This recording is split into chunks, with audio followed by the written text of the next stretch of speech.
በማይታመን ዋጋ በቡልጋሪያ አፍሪካ ህብረት አጠገብ በካሬ 70 ሺህ ብር ብቻ ታላቅ ቅናሽ አዘጋጅተን ብቅ ብለናል። ለ10 ደንበኞች ብቻ የሚቆይ ባለ አንድ መኝታ 78 ካሬ 100% ለሚከፍሉ በ5.5 ሚሊዮን ብር በቅድመ ክፍያ 7 ሚሊዮን ብር ሲሆን 10% ቅድመ ክፍያው 700 ሺህ ብር። ባለ ሁለት መኝታ 100 ካሬ 100% ለሚከፍሉ 7.3 ሚሊዮን ብር በቅድመ ክፍያ በ9.3 ሚሊዮን ብር 10% ቅድመ ክፍያው 932 ሺህ ብር። በአጭር ጊዜ ውስጥ በርካታ ቅንጡ አፓርትመንቶችን ለደንበኞች በማስረከብ የምስጋና ምስክርነትን ያገኘው ታማኝ ድርጅታችን አሁን ደግሞ ከ20 ካሬ ጀምሮ የንግድ ሱቅ አማራጮችንም ይዘንሎት መጥተናል። ፈጥነው በ0923 70 4049 አሊያም በ0994 00 3949 ላይ ይደውለው። ሰመር ሪል ስቴት።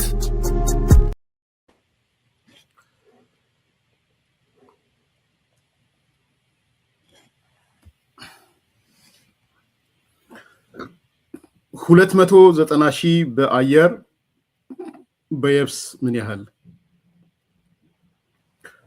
ብቻቸውን አስቀርተናቸዋል። ህጉን ይህንን ጨካኝ ህግ በአስቸኳይ ሰርዙ። እንዲሁም ማሲንጋ ወደ መቀሌ ይቅርታ። እነዚህ ርዕሶች አንድ ላይ ሰብስቤ የማቀርባቸው ርዕሶች ናቸው። ቅድም ተናግሬያለሁ። አላየም ማለት ነው። የነ ደብረጽዮንን የነ ፈትለወርቅን ከጥጃዋ ጋር ከሞተችው ጥጃ ጋር ደርሶኛል ብዬ አመስግኛለሁ። ፍትህ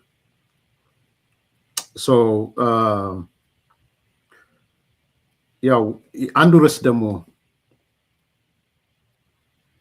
የምንመለከተው ነው። በመጀመሪያ በዝባዡን ህግ ሰርዙ የሚለውን ነገር አጠር አድርገን እናንሳው።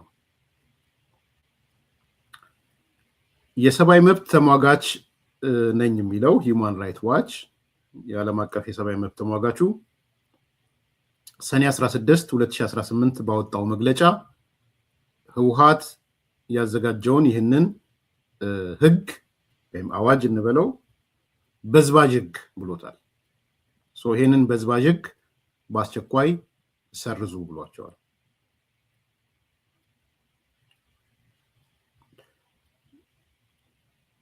ይህ የትግራይ ህዝብን ህልውናና ደህንነት ለማረጋገጥ የትግራይ መንግስት ያወጣ አዋጅ በሚል ርዕስ የተዘጋጀውን አዋጅ ሂውማን ራይት ዋች በሚከተለው መልኩ ነው ያነሳው። 4-5 ነጥቦች ከሂውማን ራይት ዋች ወይም ከዓለም አቀፍ የሰብአዊ መብት ተሟጋች ድርጅቱ እናነሳለን። አንደኛ ምንድነው ያለው? ከኤርትራ መንግስት ድርጊት ጋር ይመሳሰላል። አዋጁ የወጣው በፌዴራል መንግስት የተሾሙ የክልሉን አስተዳዳሪዎች ከስልጣን አውርዶ ከኤርትራ ብሔራዊ የውትድርና አገልግሎት ጋር የሚመሳሰል አፈሳ ከተጀመረ በኋላ ነው ያወጣው ሂውማን ራይት ዋች። ሁለተኛ ይሄ አዋጅ በዝባዥ፣ ጨካኝ፣ የሞት ቅጣት ጭምር ያካተተ በመሆኑ መሰረዝ አለበት ነው ያለው። ሶስተኛ እኛ ብቻ ሳንሆን ድርጊቱን የተባበሩ መንግስታት የሰብአዊ መብት ተቋማትም አውግዘውታል፣ ኮንነውታል ነው ያለው። አራተኛ ህጉ በህወሓትና በፌዴራል መንግስት መካከል ያለውን ውጥረት ከማባባሱን ባሻገር የትግራይ ንጹሃን ዜጎችን ለተጨማሪ የጭካኔ ድርጊት ያጋልጣል ነው ያለው። ግጭት ሊያመጣ ይችላል ከፌዴራል መንግስቱ ጋር። እሱ ብቻ ሳይሆን ንጹሃን የትግራይ ዜጎች ተወላጆችን ለተጨማሪ የጭካኔ ድርጊት የሚያጋልጥ ነው። ይሄ ሂውማን ራይት ዋች ያነሳው ነው።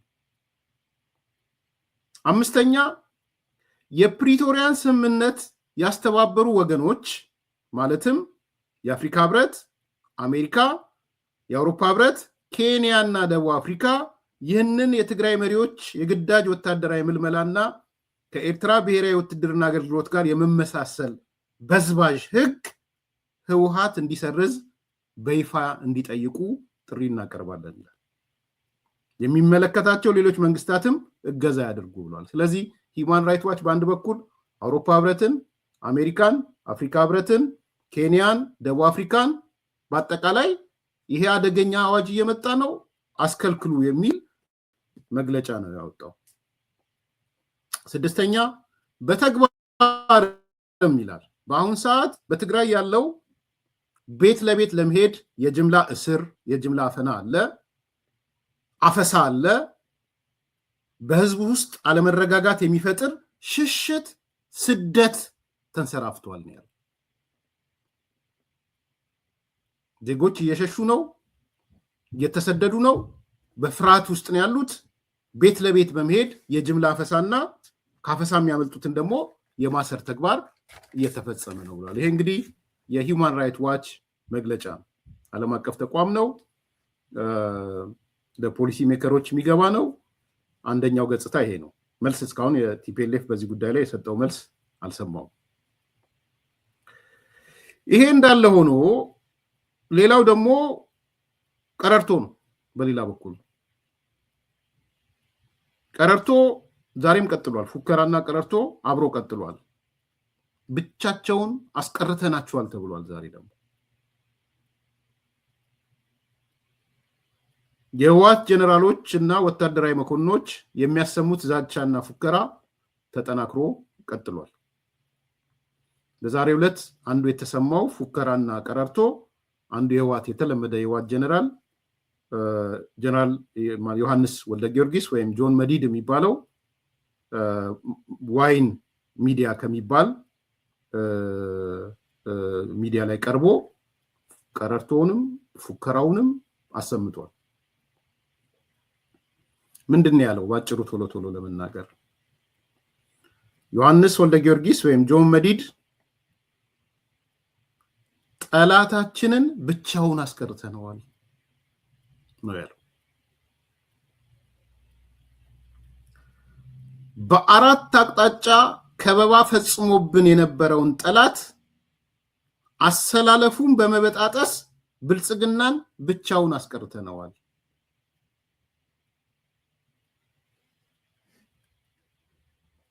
ትላንትና ተባብረው የዘመቱብን ኃይሎች በታትነናቸው በቀጠናው ልዩ የሆነ አዲስ የኃይል አሰላለፍ ፈጥረናል። ዮሐንስ ወልደ ጊዮርጊስ ነው የሚናገረው። ይህንን አዲስ የኃይል አሰላለፍ ተጠቅመን ያልተቋጨውን የትግራይ ህልውና አደጋችንን ቀልብሰን የጠላቶችን ሴራ ፍርስርሱን እናወጣለን። በ2013 ከጎረቤት ሀገራት እስከ ውስጥ ኃይሎች አቀናይቶ የዘመተብን ጠላት አሁን ብቻውን ቀርቷል። በምስራቅ አፍሪካ አዲስ የኃይል አሰላለፍ ፈጥረናል። ይሄን ያለው ዮሐንስ መዲድ የሚባለው ሰው ነው። የዛሬ ንግግር ነው በሚዲያ ማለት ነው። ሁለተኛው መረጃ ይሄ ነው። ሶስተኛ 290,000 በአየር በየብስ ምን ያህል? በትላንትናው ዕለት የቀድሞ የኢትዮጵያ ኤታማዦር ሹም የነበሩት ጀነራል ጻድቃን ይፋ ያደረጉት መረጃ አነጋጋሪነቱ ተጠናክሮ ቀጥሏል። እኛም በትላንትናው ዕለት በዋናነት አንዱ ላይ ትኩረት አድርገን አቅርበን ነበር። ከዛ በኋላ ግን የጀነራል ጻድቃን ንግግር እያንዳንዳቸው ተዘርዝረው ውይይት እየተካሄደባቸው ነው። በተለይ ቃል በቃል ሶሎዳ ሚዲያ የጀነራል ጻድቃንን ንግግር ትርጉም ሰርቶ በጥሞና ተከታትለነዋል። ክሬዲት እሰጣለሁ ለሶሎዳ ሚዲያ። እኛ ካነሳናቸው በተጨማሪ እንግዲህ 1 2 3 4 ሀሳቦች ተነስተዋል በጀነራል ጻድቃን። ከዛም በኋላም በእኛ በኩል አንዳንድ ጥያቄዎች ለሚመለከታቸው ለማንሳት ሞክረን ነበርና እንግዲህ በደንብ እንድታስተውሉልኝ የምፈልገው ዮሐንስ መዲድ መጥቶ ምን አለ? ጠላታችንን ብቻውን አስቀርተነዋል አለ። አሁን አዲስ የኃይል አሰላለፍ ፈጥረናል አለ። ኦኬ፣ መሬት ላይ ያለው ደግሞ ሪያሊቲ ምንድን ነው የሚለውን እንነጋገራለን ማለት ነው። ጀነራል ጻድቃን ምን አሉ? ጻድቃን ምንድነው እየተናገረ ያለው የሚለውን ለማንሳት ሞክራለሁ።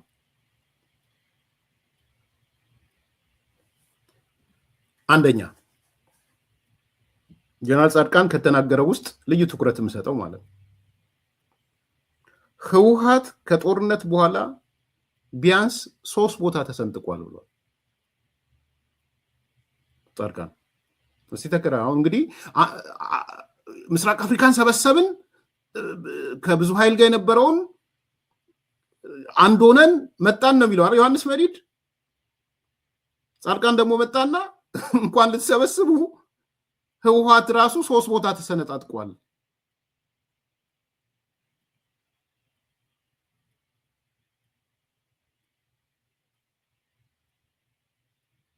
ነው ያላቸው። ስለዚህ ይላል በደብረ ጽዮን የሚመራው ህወሓት የፕሪቶሪያን ስምምነት ለማስፈጸም ህጋዊ ሰውነት የለውም ነው የሚለው ጻድቃን። በጣም ሲሪየስ ፖይንቱ አንዱ አስናት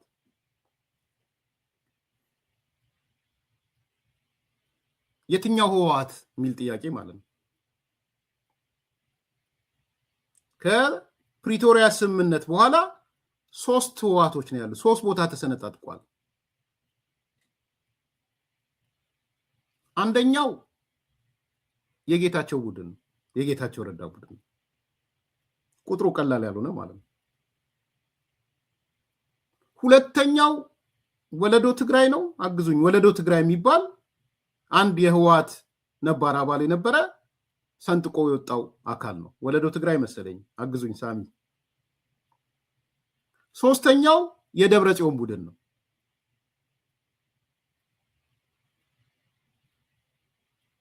ስለዚህ ከጦርነቱ በኋላ እንኳን ከፕሪቶሪያ ስምምነት በኋላ እንኳን ቲፒኤልኤፍ 3 ቦታ ነው የተሰነጠቀው በትንሹ ማለት ነው። አራተኛ ኒውትራል የሆኑም አሉ ባይዘው ያገባኝም ብለው የትኛው ውስጥም አልሆነም ብለው እርግፍ አድርገው የተወቱም ሰዎች አሉ።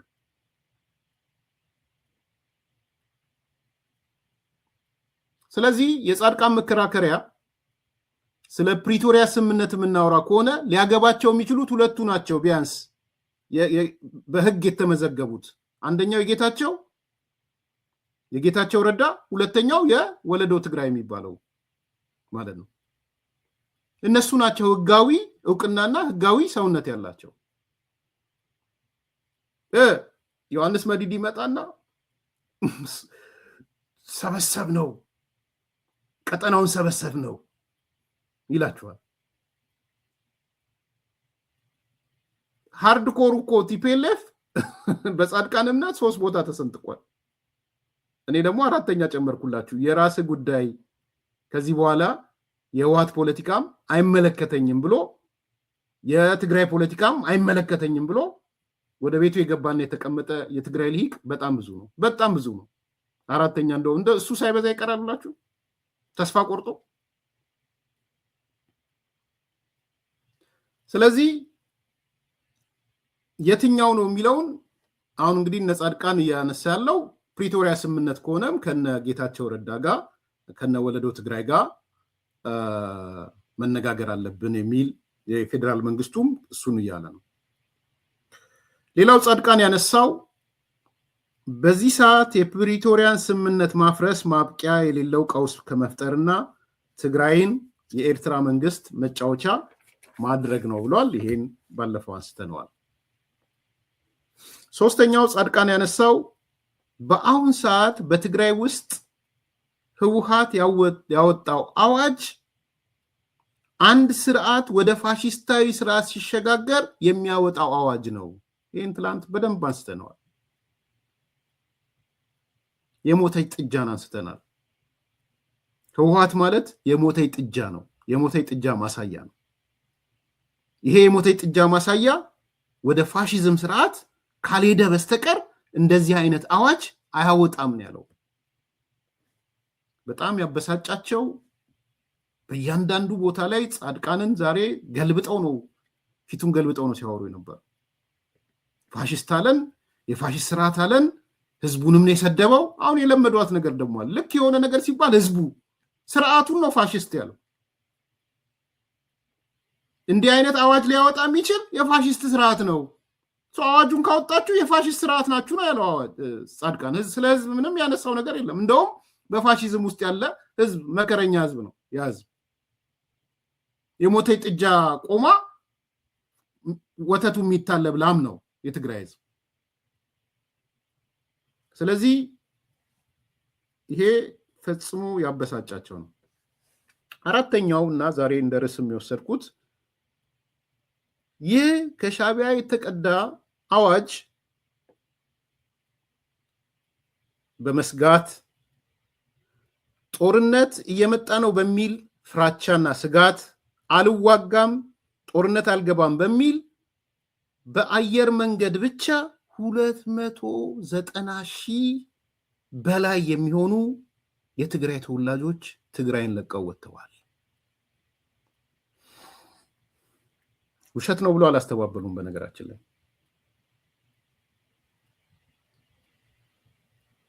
ከኪሱም አውጥቶ ጻድቃን ተናግሮታል ብዬ አላምንም። ዳታ ሳይሰበስብ ይናገራል ብዬ አላምንም። ስለዚህ በአየር መንገድ ብቻ የወጡ 290,000 ከትግራይ ለቀው የወጡ ማለት ኦልሞስት ከሩብ ሚሊዮን በላይ ማለት ነው።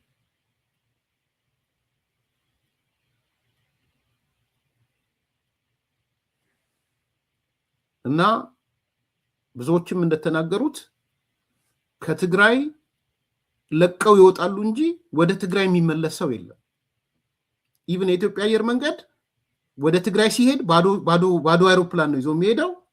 ሲመለስ ግን ጠቅጥቆ ነው የሚመለሰው በቁጥሩ ልክ። እስከ ወር ድረስ 1 ወር ምናምን የአየር መንገድ ትኬት ተቆርጦ አልቋል። ዮሐንስ መዲድስ ምን አላችሁ? ቅድም አውቄን ያስተሳሰርኩላችሁ በደንብ እንድታዩት ነው። ምን አለን መጥቶ ዮሐንስ መዲድ? አይ እኛ ማለት እኮ ብቻውን አስቀርተ ነው ስርዓቱን፣ ብልጽግና ጠላታችንን ብቻውን አስቀርተ ነው ሌሎቹን ኃይሎች እያስተባበርን ነው፣ ከበባውን ሰባብረነዋል። ጻድቃን ምን እያለን ነው? በአየር መንገድ ብቻ 290,000 ተጋሮዎች ትግራይን ለቀው ወጥተዋል።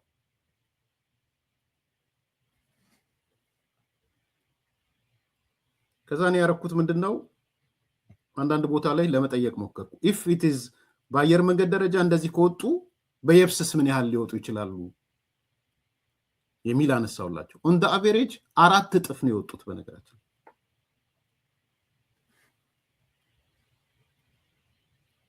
ምክንያቱም በአየር መንገድ ሊወጡ የሚችሉ ሰዎች የተሻለ ገንዘብ ያላቸው ናቸው። የተሻለ ከተማውን ሊያውቁ የሚችሉ ናቸው። ቤተሰቦቻቸው የተሻለ ገንዘብ ያላቸው፣ እነሱ ባይኖራቸው እንኳን ቤተሰቦቻቸው ገንዘብ ያላቸው ናቸው። ስለዚህ ምን ያህል ነው ኦን ዘ አቨሬጅ አልኳቸው። በየብስ የወጣው ምን ያህል ይሆናል? እንደሱ ከሆነ በትንሹ 4 እጥፍ በየብስ ጥሎ ወጥቷል፣ በመሬት ማለት ነው።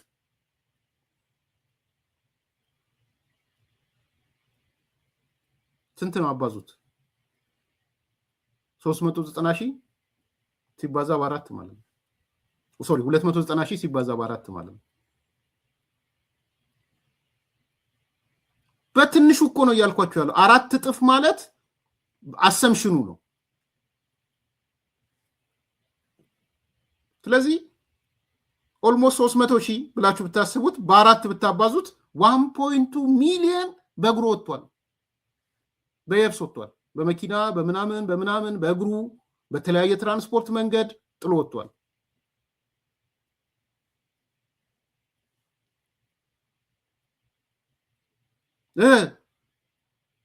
ዮሐንስ መዲድ ከበባውን በጣጥሰን ብልጽግናን ብቻውን አስቀርተነዋል ይላል። በነገራችን ላይ 1-2 ቦታ ላይ በአሰቃቂ መንገድ ገለዋል። ሰምታችሁ ከሆነ አላቅም። አልታፈስም ያለ ሰው ከመኪና አውርደው ምልክት እንዲሆን ብለው ገለዋል። አንዳንዶቹ ሲያወጡት ነበር መሰለኝ ማስተማሪያ ይሁን ብለው ሻቢያ እንደዛ ስለሚያደርግ ማስተማሪያ ብለው ገለውት ጥለውት ልጁን ሄደዋል።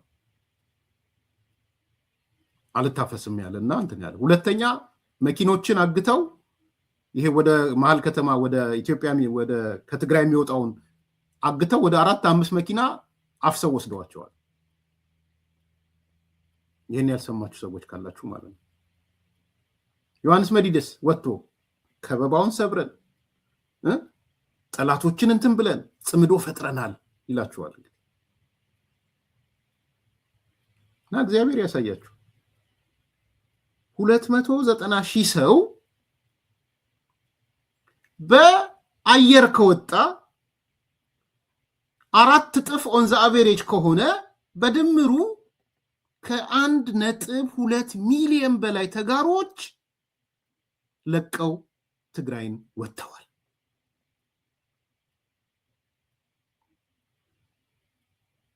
ኦኬ እዚህ ላይ ምን ትደምራላችሁ መሰላችሁ? 1 ሚሊዮን ሞተብን ወይም ምናምን የሚለውን ደምሩበት 2 ምናምን ኦልሞስት ወደ 2.5 ሚሊዮን ትግራይ ውስጥ የለም ማለት ነው። ዮሐንስ መዲድ ከበባውን ሰብረን ጽምዶ ፈጥረን አሸናፊ ልንሆን ነው እያለ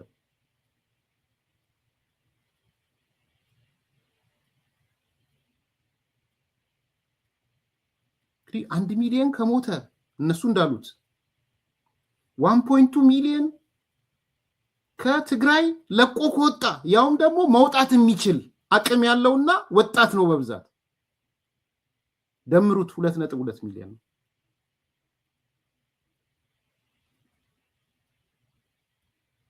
ኦልሞስት 50% በላይ የትግራይ ተወላጅ ትግራይን ለቆ እየወጣ ነው ማለት ነው።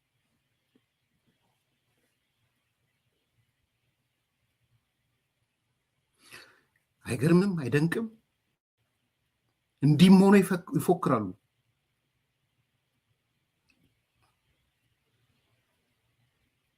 ሌላ የሚደንቅ ነገርም አለ።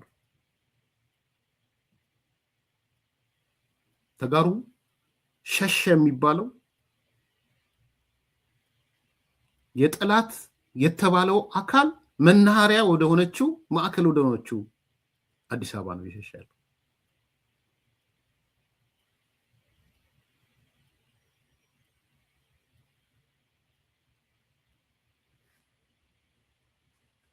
አሁን አያፍሩ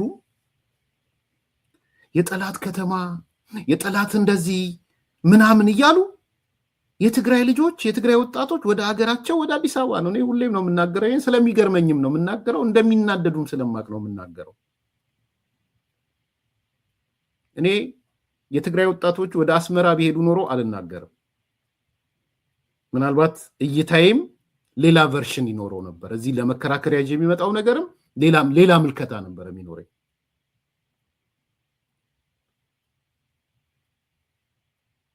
ወደ አስመራ ቢሄዱ ወደ ሞቃዲሾ ቢሄዱ ወደ ሱዳን ቢሄዱ የትግራይ ወጣቶች አይ እነዚህ ሰዎች በቃ ከኢትዮጵያ ጋር አብሮ የመሆን የመቀጠል ፍላጎት የላቸውም ነበር። ከዮሐንስ መዲድ የሸሹ ወጣቶች አዲስ አበባ ነው እየመጡ ያሉት።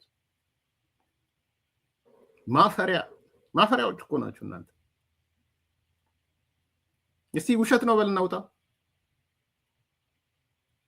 ውሸት ነው 290,000 ሰዎች በአየር ተሳፍረው አዲስ አበባ አልመጡም በልና ተናገር። ውሸት ነው ከ1.2 ሚሊዮን በላይ ሸሽተውን እየወጡ አይደለም። ኬላ አላዘጋጀንም በል። ኬላ አዘጋጅተዋል። ኬላ አዘጋጅተው እንዳይወጡ ወጣቶቹ እያደረጉ ነው።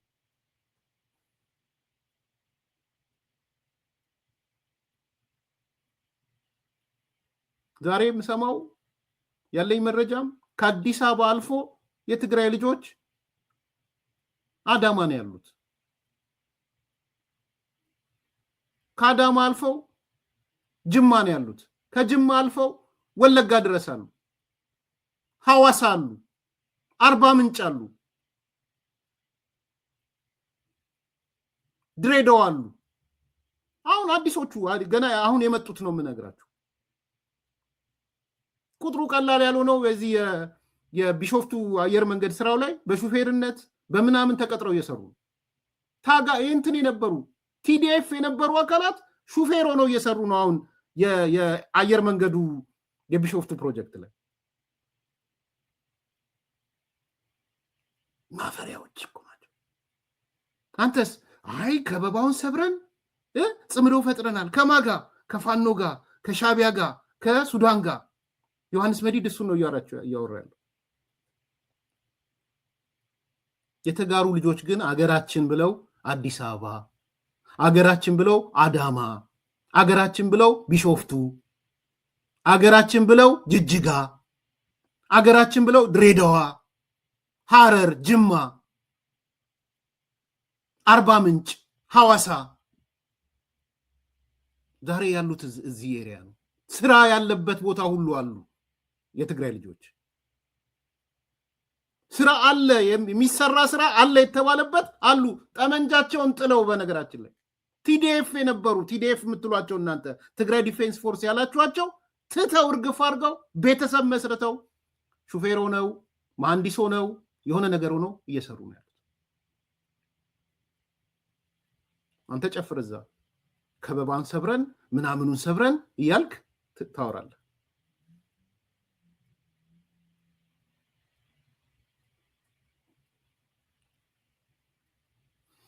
ስለዚህ ዮሐንስ መዲድ ብቻቸውን አስቀርተናቸዋል፣ አዲስ ጥምረት ፈጥረናል፣ ጽምዶ ሲነርጃይዝ አድርገናል ነው የሚለው።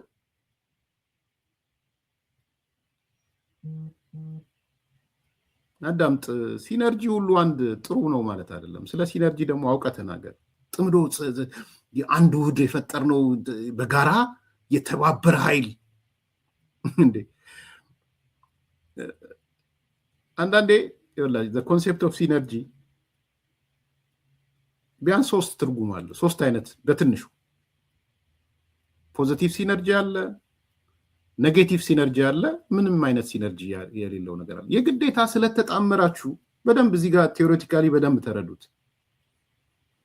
ስለተጣመራችሁ ጥሩ ውጤት ታመጣላችሁ ማለት አይደለም።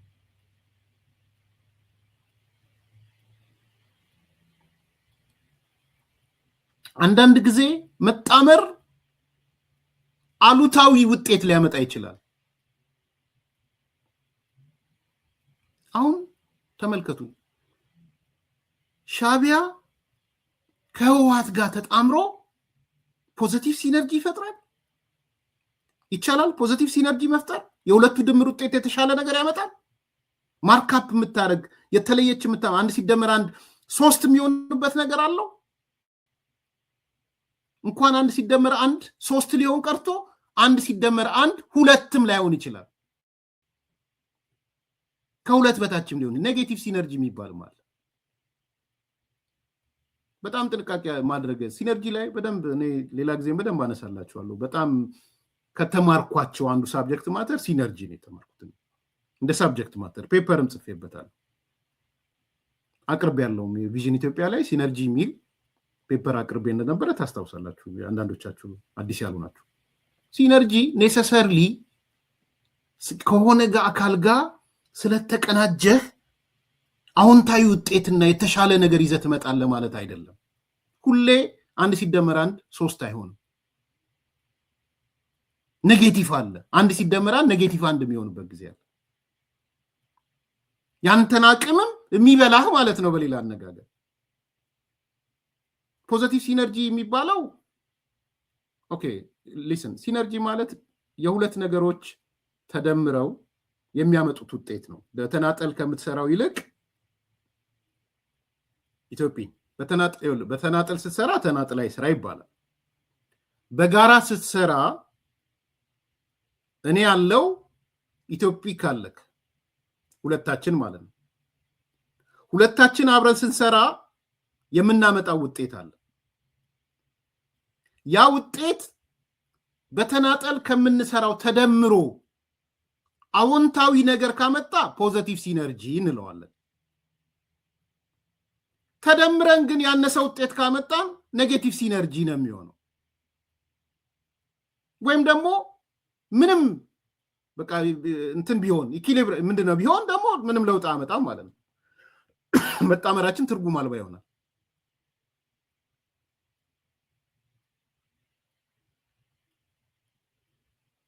ሲምፕል ነገር ልንገር፣ ብዙ ጊዜ የማነሳው ምሳሌ ነው። ብቻዬን ሆኜ 100 ኪሎ ምገፋ ቢሆን 100 ኪሎ ክብደት ያለው የሆነ ቋጥኝ 100 ኪሎ ገፋው ልበል ወይም ተሸክሞ መሄድ ቻልኩ 100 ኪሎ። ኢትዮጲክ አንተም ለብቻህ 100 ኪሎ ተሸክመህ መሄድ ቻልክ። እኔና አንተ አብረን ተደምረን አንተ 100 ትችል ነበር፣ እኔ 100 ትችል ነበር። አብረን ስንደመር ሁለታችን 200 አለ 25 ብንጨምር 225 መግፋት ከቻልን ሁለታችን በመደመራችን ምክንያት የመጣችው ዲፈረንስ 25ቷ በመደመራችን የመጣችው ውጤት ናት። ሲነርጂ ያደረገች ማለት ነው። ፖዚቲቭ ሲነርጂ ናት። ያቺ 25 ማርካፕ የምትለው ማለት ነው። ለውጧ ግራፉ ላይ ብሰራ ለውጥ የምታመጣው እሷ ናት ፖዚቲቭ ሲነርጂ የሚባለው።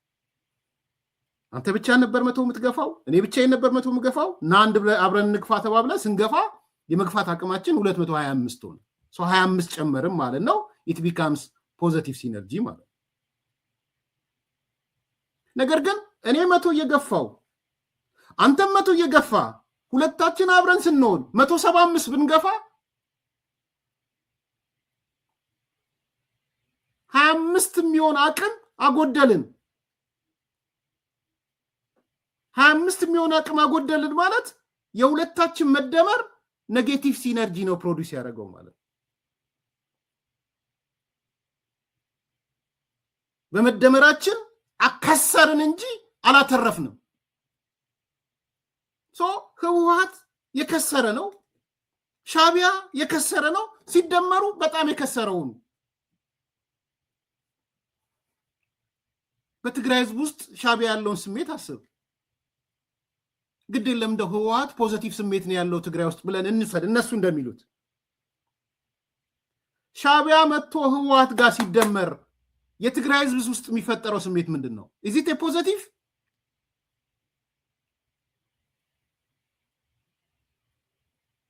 ስለዚህ ኔጌቲቭ ሲነርጂ ነው። የዮሐንስ መዲድ መንገድ ጽምዶ የሚባለው መንገድ የኔጌቲቭ ሲነርጂ ነው ፕሮዲዩስ ያደረገው፣ ፖዚቲቭ አይደለም። ፖዚቲቭ ቢሆን ኖሮማ 1.2 ሚሊዮን የትግራይ ወጣቶች ጥለው አይወጡም ነበረ። ፖዚቲቭ ቢሆንማ 270,000 የትግራይ አቅም ያላቸው ሰዎች በኢትዮጵያ አውሮፕላን ወደ አዲስ አበባ አይመጡም ነበረ። ፖዚቲቭ ሲነርጂ ቢሆን የምን አዲስ አበባማ ጠላታችን ናት፣ የጠላታችን መናኸሪያ ነው፣ ማዕከል ነው፣ ወደዛማ አንሄድም፣ የምንሄደው ወደ አስመራ ነው፣ አስመራ ነው ወዳጃችን፣ ኢሳያስ ነው ወዳጃችን ቢለው ይሄዱ ነበረ። የሄዱት ወዴት ነው? አንተ ጠላት ወዳልከው አካል ነው የመጡት። ይሄ ባየር ነው። በግርስ 1.2 ሚሊዮን በትራንስፖርት በየብስ በአውቶቡስ በሌሎች መኪና ተንጠልጥሎ ድንበር ሰብሮ በጨለማ ሰው ፕሮዲዩስ ያደረገው ዮሐንስ መዲድ ፕሮዲዩስ ያደረገው ኔጌቲቭ ሲነርጂ ነው ፕሮዲዩስ ያደረገው። ሰዎች እንዲሰደዱ እርቃናት አገሪቷ ትግራይ የምትባለው ክልል ራቁቷን እንድትቀር ነው ያደረጋት። ሰው የቱ ነው ከበባ ሰብረናል ምናምን ሰብረናል የምትለው? ዛሬ እኮ ቲዲኤፍ ብለው ትላንት ሲያዋጉት የነበረው አካል ግምስ ብሎ የት ነው ሄደው? ቲፒኤፍ ብሎ እኮ አፋር ነው ያለው። የትኛው ኢነርጂ ነው የትኛው ሲነርጂ ነው የመጣው? እንዴ ዛሬ እኮ ልንገራችሁ፣ ቲዲኤፍ ብሎ ዮሐንስ መዲድ የያዘው አካል ከቲፒኤፍ ጋር የተዋጋለት ቲፒኤፍ እና ቲዲኤፍ የተዋጉለት ትግራይ ፍርስርስ ትላለች። ላትመለስ ነው የምትፈርሰው። ባይዘው ፌደራል መንግስት ይድረስላት እንጂ ኢትዮጵያውያን ይድረሱላት እንጂ ላትመለስ ላትጠገን። በደንብ ስሙኝ። ቲፒኤፍ የሚባለውና ቲዲኤፍ የሚባለው የተዋጉ ዕለት ትግራይ ላትጠገን ትበተናለች። የትግራይ ልሂቅ ላይበተን አይንና ናጫ ይሆናል። ከዛ በኋላ ማህበረሰባዊ ነው የሚሆነው። ባይዘው ህብረተሰባዊ ቅራኔው ጫፍ ይደርሳል። ከዛ በኋላ ይሄን የምልበት ምክንያት አለኝ፣ ታውቁታላችሁ። ምክንያቱ ነው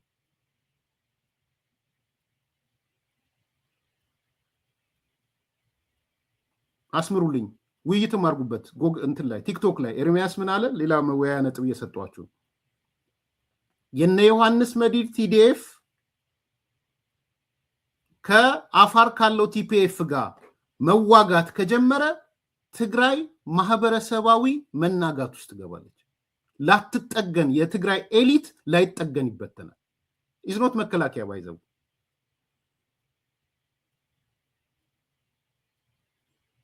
ለዚህ ነው የማይዋጉት። የፈለገ ቢሆን ከቲፒኤፍ ጋር ሄደው አይዋጉም። ጦርነት ቢጀምሩ በወልቃይት ነው የሚመጡት። ይውልሲ ለዚህ ነው የሚጨቃጨቁት ከሻቢያ ጋር። በወልቃይት እንጀምር እንጂ በቲፒኤፍ መጀመር የለብንም በአፋር እያሉ የሚጨቃጨቁት ቲፒኤፍ ካለው አካል ጋር የተዋጉለት ማህበረሰባዊ ፍቺ ነው የሚፈጸመው። የትግራይ ኤሊት ይፋታል እርስ በራስ። ለምን? ጥሩ ጥያቄ ነው። ምክንያቱም አውራጃዊ ባህሪ ያለው ቲዲኤፍ አውራጃዊ ባህሪ አለው፣ ቲፒኤፍ አውራጃዊ ባህሪ ያለው። ይሄ ያልተደበቀ እውነት ነው። ይሄ አንዱ አውራጃ አንዱን አውራጃ የማንበርከክ መንገድ ይሆናል። ቲፒኤፍ እና ቲዲኤፍ ከተዋጉ ደንበኛ አውራጃዊ ይዘት አለው። ውስጠ ሚስጥሩ እሱ ነው። ስለዚህ በፍጹም ቲዲኤፍ እና ቲፒኤፍ አይዋጉም። ስለዚህ የተፈጠረው ነገር ህወሓት 3 ቦታ ስንጥቅጥቅ ጻድቃን እንዳለን እኔ 4 ቦታ ምለው፣ ታጣቂው ኃይል 2 ቦታ በትንሹ ተሰንጥቆ ሶስተኛም ሊሆን ይችላል ፌዴራል መንግስት ጋር ይገባማ አካል አለ። ቲዲኤፍም ያልሆነ ቲፒኤፍም ያልሆነ ነው የኢትዮጵያ መንግስት ውስጥ ገባለው ያለ የኢትዮጵያ መከላከያ ውስጥ ይገባም አለ። እውነት ነው እሱ። ስለዚህ የትኛው ነው ሲነርጂ የፈጠረው? የትኛው ፖዚቲቭ ሲነርጂ ነው እዚህ ጋር ያለው?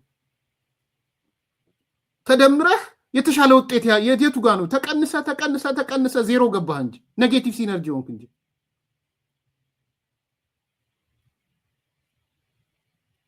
ስለዚህ እነ ዮሐንስ መዲድ የሚፈክሩት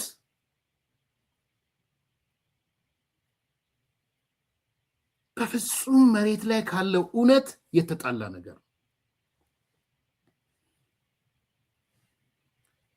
ይሄ አንዱ መታየት ያለበት ነው። ሌላው ማሲንጋ ወደ ትግራይ ይሄዳል የሚል መረጃ ደርሶኛል። ለ3 ለ4 ነገሮች ነው ማሲንጋ የሚሄደው ባለኝ መረጃ። ይሄዳል አይሄድም ምናየው ይሆናል በቀጣይ ቀናት። አንደኛ ማለት የኢትዮጵያ የአሜሪካ አምባሳደሩ በኢትዮጵያ ማለት ነው ሊያስጠነቅቃቸው ነው የሚሄደው ባለኝ መረጃ።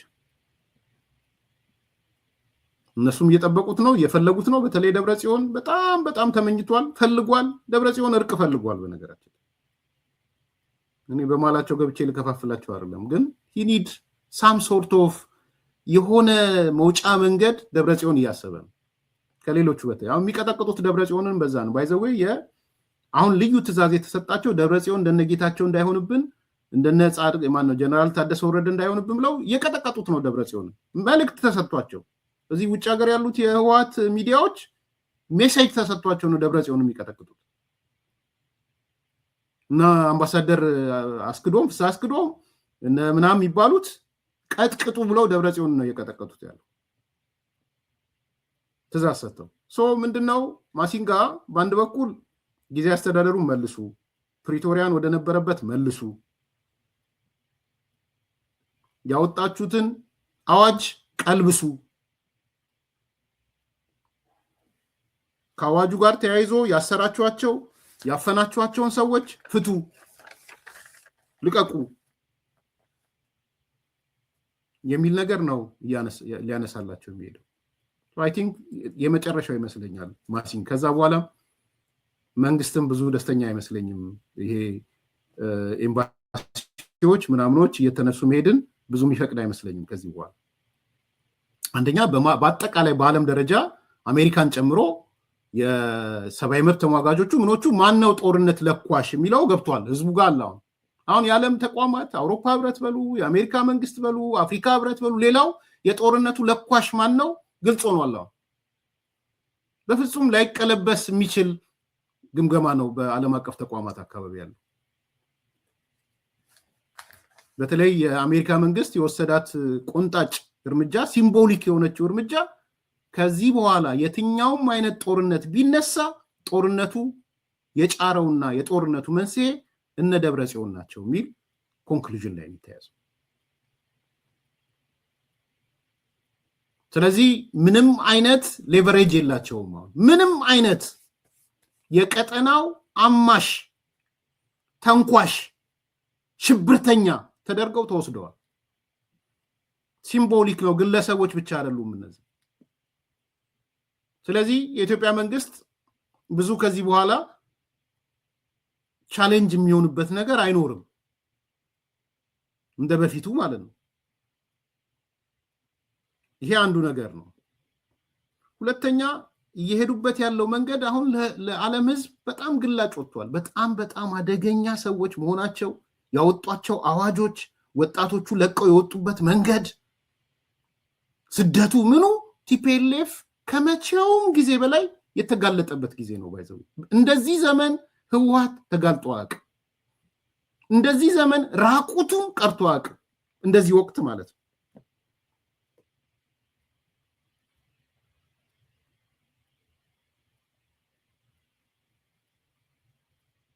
ያንን የመጨረሻ የማርያም መንገድ የሚባል ካለ ፕሪቶሪያን ወደ ነበረበት መልሰው፣ ጊዜ አስተዳደሩን ወደ ነበረበት መልሰው፣ አወጣን ያሉትን የፋሽስት አዋጅ ወደ ሰገባው አስገብተው አጽድቀውታል። በነገራችን ላይ አልተናገሩም እንጂ አጽድቀዋል። ያንን የፋሽስት አዋጅ ወደ ሰገባው ካስገቡ፣ ያፈኗቸውን ያሰሯቸውን ምናቸውን ካለቀቁ እሱን ለማድረግ ነው የሚሄደው ማሲንጋ። እነሱ ወደዛ የሚመለሱም አይመስለኝም። የሰሞኑ ዲስከሽናቸው ባለኝ መረጃ ማጠቃለያ ነው ይሄ። የልዩ ፍርድ ቤት ለማቋቋም እየተዘጋጁ ነው። በዚህ በአዋጁ መሰረት ልዩ ፍርድ ቤት እናቋቁማለን እያሉ ነው ያሉት። ልዩ ፍርድ ቤት አቋቁመው በሌሉበት ራሱ ክስ ሊጀምሩ ነው ባለኝ መረጃ። ዝርዝር ይቀጥላሉ፣ ይሄዱበታል፣ አላቅም። ግን አዋጁን ተከትሎ አሁን ያወጡትን ወይም ህጉን ተከትለው ልዩ ፍርድ ቤት የትግራይን ሉዓላዊነት ምናምን ቅድም የተባለውን የሚጠብቅ ፍርድ ቤት ብለው ጀስት ላይክ ያኔ ወደ አዲስ አበባ ሲገቡ ልዩ ፍርድ ቤት እንዳቋቋሙት አሁንም የትግራይን ሉዓላዊነት ርሱ እንዲያው እንደው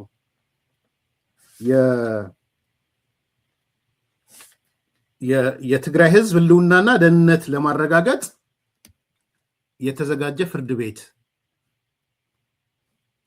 ብለው አንድ ልዩ ፍርድ ቤት ለማቋቋም ይሄ በሪሁ ምናምን የሚባሉ ልጆች ነው ያሉበት አሉ። በሪሁ ነው መሰለኝ ልጁ አንዱ። ይሄ በፊት ከአዲስ አበባ የተባረረ አንድ የህግ ሰው አለ። ያ ልዩ ፍርድ ቤት በሌሉበት ክስ የሚመሰርትባቸው ሰዎች አሉ። ከዚህ ውስጥ የሞት ፍርድ የሚፈረድባቸው አሉ፣ በሌሉበት ማለት ነው ባለኝ መረጃ። የሞት ፍርድ ከሚፈረድባቸው ሰዎች አንዱ ቁጥር 1 በጌታቸው ረዳ መዝገብ ነው የሚከሰሱት። በጀነራል ጻድቃንም አይደለም የተቀመጠው፣ በጌታቸው ረዳ መዝገብ ብለው ጌታቸው ረዳ የሞት ፍርድ ይፈረድበታል። ጀነራል ጻድቃን የሞት ፍርድ ይፈረድበታል። ፕሮፌሰር ክንደያ የሞት ፍርድ ይፈረድበታል ፍርድ ቤቱ ከተቋቋመ በኋላ። የጌታቸው ጋር ያሉ ስራ አስፈጻሚዎች ምክትል ሊቀመንበሩንም ካቢኔዎቹን ጨምሮ የካቢኔ ያልኩኝ የስራ አስፈጻሚዎቹን ፖሊስ ቢሮዎቹን የስምረት ፓርቲ የሞት ፍርድ ነው የሚፈረድባቸው ከወዲሁ ማለት ነው። ምናልባት ወደ ጦርነት ከመግባታቸው በፊት ፍርድ ቤቱን ካቋቋሙት አስቀድመው የሞት ፍርድ ፈርደውባቸው ነው ወደ ጦርነቱ የሚገቡት። ስለዚህ ጌታቸው ረዳ፣ ጀነራል ጻድቃን፣ ፕሮፌሰር ክንደያ የጌታቸው ረዳ የስራ አስፈጻሚዎች እነ ማናት ስሟ እነ ኬሪያ ወዘተ የመሳሰሉት አሰፋ አብርሃ የአረና አመራሮች እነ ገብሩ አስራትን ጨምሮ የሞት ቅጣት ነው የሚፈርድባቸው የሞት ፍርድ ማለት ነው። ሁለተኛው ረድፍ ላይ የሞት ፍርድ የሚፈረድባቸው ከትግራይ የሸሹ የቀድሞ ጀነራሎቹ ማለት ነው። ጀነራሎቹን በሙሉ በሞት ፍርድ ነው አስቀድመው የሚበይኑባቸው። ይሄ አሁን አፋርም ያሉት ከአፋር ውጭም አዲስ አበባ ያሉትን ጨምሮ ማለት ነው። ጀነራል ኪሮስ ማናትም ዘውዱ ኪሮስ የሌሎቹም ወዲያን ጥሩ ምናምን ያሉትም በሙሉ የሞት ፍርድ አስቀድሞ ፍርዱ ይሰጣል። ጀነራል ዮሐንስ ገብረ መስቀል ለብቻ ተለይቶ የተቀመጠ ነው የሞት ፍርድ በሚል የመጽሐፍ የጻፉት ጀነራል ማለት ነው። ከቲፒኤፍ የገቡ ጀነራሎች በሙሉ የሞት ፍርድ። በጣም የገረመኝ ከዲያስፖራም የሞት ፍርድ የተፈረደባቸው አሉ ከወዲሁ። አንዱ የሰማሁት አሉላ ሰለሞን ነው። በጣም ነው የገረመኝ። እኔ ማለት አሉላ ላይ አሁን የሞት ፍርድ መፍረድ ምን የሚሉት እንደሆነ ማላቅ። አሉላ ኦልሞስት የሞት ፍርድ ነው የፈረዱበት። ሌሎቹን አልሰማሁም። ከዛ በተጨማሪ ደግሞ የነዚህ ጄስቴስ ምናምን ውስጥ ያሉ አስተባባሪዎች እነሱንም እድሜ ልክ እና የመሳሰሉት እንደሚፈረድባቸው ከወዲሁ የተቀመጠ ነገር ነው ያለው። እንግዲህ የሞት ቅጣትና እድሜ ልክ ነው የሚበይኑት ማለት ነው። አንድ ልጅ አለ፣ ይሄ ባለፈው ያነሳውላችሁ አፍታይ ያኔ እንትና የምግበይ እስረኛ ፍታው ብለውት ነበር። እሱ አልፈታውም፣ ፍርድ ቤቱ ከተቋቋመ በኋላ ይበይንበታል ብሏል ያ ወጣቱ ልጅ። አሁን ትንሽ አንዳንዶች እየጮሁ ስለሱ እየተናገሩ የሆነ አይቻለው። ብርሃነ ነው ማነው ሀፍታይ ምናምን የሚባለው ደብረጽዮን ደስተኛ አይደለም በዚህ ልጅ። ደጋግሞ ጠይቋል። ጫና አለብኝ፣ ፍታው፣ ምንም አይጠቅምም ብሏል። ምግበይ ግን እንተያያታለን፣ ፍርድ ቤቱ ይቋቋምና እድሜ ልክም ይሁን ሞት ይበየንበታል የሚል ነገር ወስኗል። ባለፈው ከ3 ቀን ከ4 ቀን በፊት እንደነገርኳችሁ አንዳንዶቹ እርምጃም ተወስዶበታል የሚል ነገር ሲያነሱ ሰምቻለሁ። እሱን አላጣራውም። ነገር ግን ሲሪየስሊ ይሄ ምግበይ የሚባለው ፍርድ ቤቱ ይቋቋምና በፍርድ ቤቱ ወይ የእድሜ ልክ ወይ የሞት ይፈረድበታል የሚል ነገር ነው ያነሳው። ያ ትላንት ደሱ ጋርም ስሰማ ነበረ። እሱም አላረጋገጥኩም ነው ያለው። ባይዘዌ በቀጥታ እንትን አላለም። እኔም ባለኝ ከ3 ቀን ከ4 ቀን በፊት ይሄን ያነሳው። ደብረጽዮን ጫና አለብን፣ ፍታው፣ ልቀቀው ብሎታል። ምግበይ ምን አገባህ ነው ቶሎ ብላችሁ ይልቁንስ ፍርድ ቤቱን አቋቁሙና ወደ እርምጃ እንውሰድ፣ ወይ እድሜ ልክ ይታሰር ወይ የሞት ቅጣት ይፈረድበት ነው እያሉ ያሉት። ስለዚህ አንዱ በቅርብ ቀን ከዚህ ከአዋጁ ጋር ተያይዞ አዋጁን የሚያስፈጽም ፍርድ ቤት ይቋቋማል። ከተቋቋመ በኋላ የሞት ፍርድ የሚፈረድባቸው እድሜ ልክ የሚፈረድባቸው ሰዎች ይለያሉ። ከነሱ ውስጥ ጌታቸው ረዳ የሞት ፍርድ ነው የሚጠብቀው። ጀነራል ጻድቃን የሞት ፍርድ ነው የሚጠብቀው። አሰፋ አብርሃ የሞት ፍርድ ነው የሚጠብቀው። ፕሮፌሰር ክንደያ የሞት ፍርድ ነው የሚጠብቀው።